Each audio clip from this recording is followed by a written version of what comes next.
Sion dies once. He gets rezzed by GA. He dies a second time, again rezzed, but this time by Zillion ult. He dies a third time, comes back from Dragon Soul.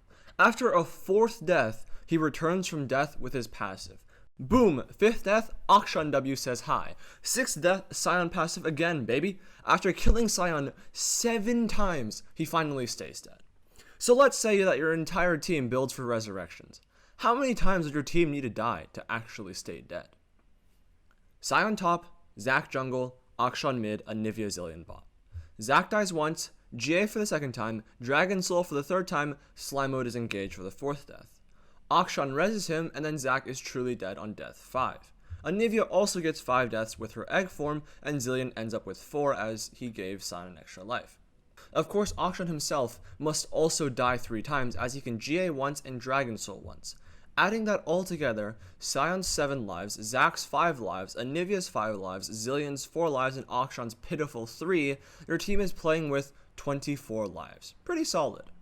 So there you go. Assuming Akshan gets a 4-man revive, you've got 24 lives. It's pretty unrealistic that someone would quadrukill your entire team and then die to Akshan, but it's reasonably possible if both Akshan and one dude on the enemy team are insanely fed.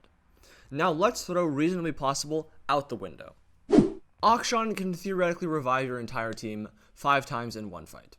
As long as each player in the enemy team quadra-kills your team 1 by 1, Akshan can keep on rezzing. So if Akshan gets another 4-man res after the initial 24 lives, the number goes up to 29. Zac, Anivia, and Zillion all die once, and Sion dies twice, making 5 extra lives. 3 more 4-man revives, and Akshan can make your life count go up to 44. So this combo requires you to get quadra-killed 5 times and Akshan to shut down 5 scoundrels. Honestly, that's too easy. Here's the real shit. Both teams have an Akshan, and they're playing mid. Now we've got Team A and Team B. Team A's top laner kills Team B's top jungle and AD carry. Team A's top then gets marked as a scoundrel and dies to Team B's support while making sure that Akshan gets an assist.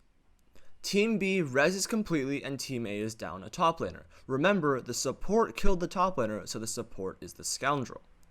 Now, Team A repeats this twice more with their jungle and AD. Finally, when Team A only has Akshan mid and a support alive, Team B has their full team alive and a support with 3 scoundrel marks.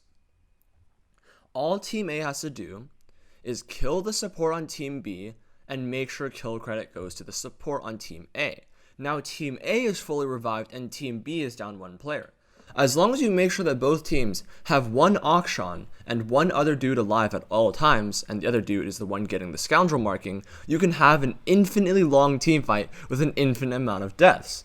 So the answer to the question, how many deaths can you have in a team fight, has a few different answers. If you're only relying on your own team gameplay and there's no bullshit scenarios, usually you'll get around 24 if you get really lucky with Akshan. If the enemy team is helping you out but doesn't have an Akshan, you can go up to 44.